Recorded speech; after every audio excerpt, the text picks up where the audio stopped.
আমাদেরকে আগে জানতে হবে আমাদের শান সাহাবার প্রয়োজন না শান সাহাবার সংগঠন আমাদের প্রয়োজন।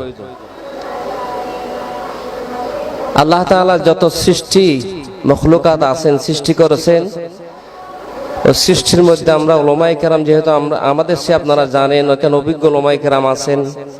আল্লাহ পাক মানুষকে আশরাফুল মখলুকাত হিসেবে সৃষ্টি করেছে। মানুষ পরস্পর একে অপরের উপর নির্ভরশীল। বিশেষ করে মুসলমানগণ পরস্পর সহযোগিতা ছাড়া কাজ সম্পাদন করা অসম্ভব।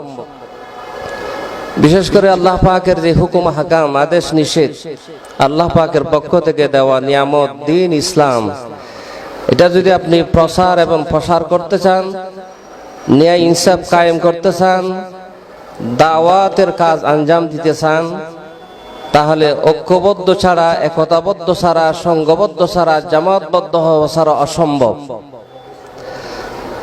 আমরা আমাদের আকাবেররা সহ বিভিন্ন সময় বহুদিন আমরা ঐক্যবদ্ধ ছিলাম না, একতাবদ্ধ ছিলাম না, সংঘবদ্ধ ছিলাম না।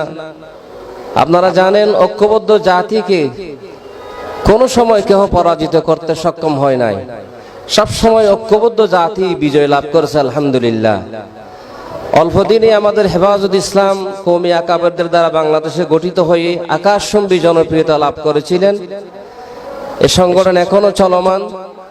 ইনশাআল্লাহ এই ইমাম এবং মুয়াজ্জিনদের নির্যাতিত, নিপীড়িত, অবহেলিত একটি গোষ্ঠী, অথচ তারা ছিল জাতির রাহবার, জাতির শ্রেষ্ঠ সন্তান। এদেরকে ঐক্যবদ্ধ প্ল্যাটফর্মে এনে সেবা দেওয়ার জন্য, আইনি সেবা দেওয়ার জন্য, বিপদের সময় পাশে দাঁড়ানোর জন্য এক ব্যক্তিকে আল্লাহ তাআলা আমাদের সামনে দাঁড় করে দিয়েছেন। তিনি আমাদের শান সাহাবার পুরো বাংলাদেশের চেয়ারম্যান মুফতি শামীম মজুমদার বারাকাল্লাহু ফি হায়াতিহি। তিনি মানবতার ফেরিওয়ালা, আমি তাকে বলি হেমেলিয়নের বাসিওয়ালা। তিনি টেকনাফ থেকে তেতুলিয়া, রূপসা থেকে পাথুরিয়া, বাংলাদেশের যে কোনো প্রান্তে যে কোনো সময় তিনি ইমাম মুয়াজ্জিন আক্রান্ত হলে পাশে দাঁড়াচ্ছেন আলহামদুলিল্লাহ। আমাদের দেশে বিকাশ আমাদেরকে সেবা দিয়ে থাকে 7 দিনে 7 দিন, 30 দিনে 30 দিন। আপনারা জানেন রাত দিন 24 ঘন্টা। টাকা আপনি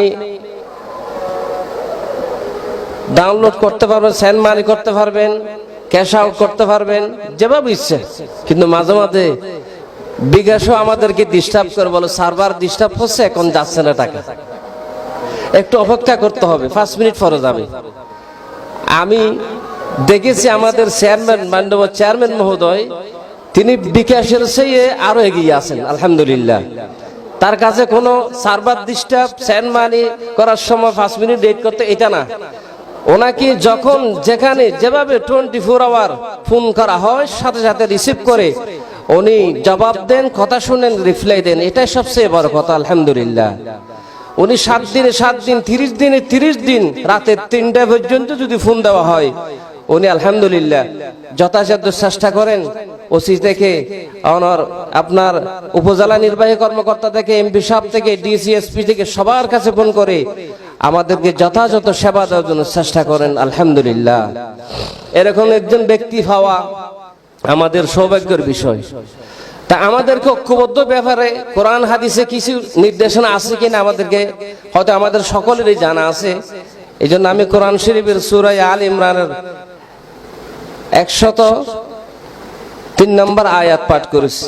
আল্লাহ বলেন, ওয়াতাসিমু বিহাবিলিল্লাহ জামিয়া, তোমরা ঐক্যবদ্ধভাবে আল্লাহর রজ্জুকে ধারণ করো, ওয়ালা তাফাররাকু, পরস্পর বিচ্ছিন্ন হইও না। এই জামাতবদ্ধ, ঐক্যবদ্ধ, একতাবদ্ধ, সংঘবদ্ধ, এটাকে বলা হয় সংগঠন। সহজ ভাষায় এই সংগঠিত হওয়ার জন্য আল্লাহ তাআলা এই সূরা আল ইমরানের 103 নম্বর আয়াতে নির্দেশ দিয়েছেন। আল্লাহ তাআলা সূরা আল ইমরানের 101 নম্বর আয়াতে বলেন, ওয়ামাইয়াতাসিম বিল্লাহ ফাকাদ হুদিয়া ইলা সিরাতিম মুস্তাকিম। যারা সংঘবদ্ধ জীবন যাপন করে, সংগঠনের সাথে একতাবদ্ধ থাকে, তারা সহজ সরল হেদায়েতের উপর, রাস্তার উপর থাকে আলহামদুলিল্লাহ। আল্লাহ তাআলা সূরা সফের মধ্যে বলেছেন, ইন্নাল্লাহা ইউহিব্বুল লাযিনা ইউকাতিলুনা ফি সাবিলিহি সাফফান কাআন্নাহুম বুনিয়ানুম মারসুস। আল্লাহর ভালোবাসা তারাই ভাবে যারা সংঘবদ্ধ হয়ে সীসাডালা প্রাচীরের মতো দাঁড়িয়ে থাকবে, তারাই আল্লাহর ভালোবাসার প্রাপ্ত অধিকারী।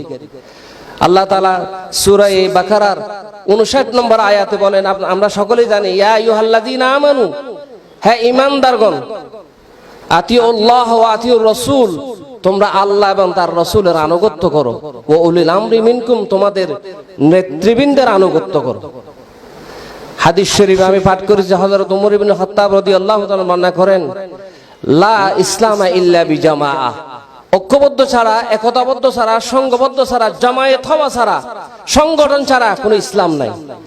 ওয়ালা ইসলামা ইল্লা ওয়ালা জামাআ ইল্লা বিইমারা, আর সংগঠন সংঘবদ্ধ হওয়ার পর তোমাদের যা প্রয়োজন, সবচেয়ে বেশি গুরুত্বপূর্ণ সেটা হলো একজনকে তোমরা আমির বানাবে, নেতা বানাবে, নেতৃত্বের অধিকারী, নেতার অধীনে থাকতে হবে। ওয়ালা ইমারাতা ইল্লা বিতাআ, আর কোন নেতৃত্ব নাই আনুগত্য ছাড়া। তাহলে আমরা আজকে শাহানা সাহাবার পতাকার তলে সমবেত হয়েছি, ঐক্যবদ্ধ হয়েছি, সংঘবদ্ধ হয়েছি, সংগঠিত হয়েছি। এরপরে আমাদেরকে আল্লাহ রসুলের নির্দেশ মোতাবেক আমাদেরকে একজনকে আমির বানাতে হবে। আমরা ইতিমধ্যে সারা বাংলাদেশের জন্য আমাদের আমির পেয়ে গেছি, বিভিন্ন জেলা উপজেলায় আমির পেয়ে গেছি, আলহামদুলিল্লাহ। আজকে আমাদের নেতৃবৃন্দ আনোয়ার এবং এই কর্ণফুলীর জন্য কারা নেতৃত্ব আসবেন, এদের নাম ঘোষণা করবেন। এই নেতৃত্ব যারা আসবেন, আমি সকলকে অনুরোধ করব তাদের কাছে আনুগত্য করার জন্য, তাদের কথাবার্তা মেনে চলার জন্য। হাদিস শরীফে ওয়ালাউ কানা আবদান হাবশিয়ান, হাবশি গোলাম হলেও যিনি নেতৃত্ব দিবেন তার আনুগত্য করার জন্য আল্লাহ রাসূলের নির্দেশ আছে। আলহামদুলিল্লাহ, আমরা পটিয়াতে দীর্ঘদিন আছি। আমরা এমন এক চাকরি করি যে চাকরি সারাদিন করলাম, চাবিটা বালিশের নিচে রাখছি, সকালে উঠে চাকরি আছে কিনা বালিশের তলা আগে দেখতে হয়। অনেক সময় আমরা এমন অসহায়, ইমাম আর মুয়াজ্জিন দুই মসজিদে, এই দুইজন ছাড়া আমাদের পাশে কেউ থাকে না। অনেক সময় ইমাম মুয়াজ্জিন রেষারেষির কারণে ইমাম একদল, মুয়াজ্জিন আরেক দল। ইমাম বিপদে বললে মুয়াজ্জিনে বাস দেয়, আর মুয়াজ্জিন বিপদে বললে ইমামে বাস দেয়। এখন কিন্তু ওই সময় আর নাই। এখন আমরা একজন নয়, সারা বাংলাদেশের 50,000-এর অধিক উলামায়ে কেরাম, আইম্মায়ে মাসাজিদ, খুতবায়ে জাম আমাদের সামনে আছে। আলহামদুলিল্লাহ, আপনারা ইতিমধ্যে দেখেছেন কুমিল্লায় এবং পেকুয়ায়, চকরিয়ায়, কক্সবাজারে এবং এই বিবাড়িয়ায়, সারা বাংলাদেশে উলামায়ে কেরাম নির্যাতিত হয়েছে। সাথে সাথে ওই ক্ষমতাধর যারা দোষী সাব্যস্ত হয়েছেন, তারা ক্ষমা চেয়েছেন, মুসলাহা দিয়েছেন, ভবিষ্যতে করবে না, এবং মিডিয়ার মধ্যে তারা অপদস্থ হয়েছেন, লাঞ্ছনার বঞ্চনার শিকার হয়েছেন। আমাদের এই সেবা দান করেছেন শাহানা সাহাবা খতিব কাউন্সিল।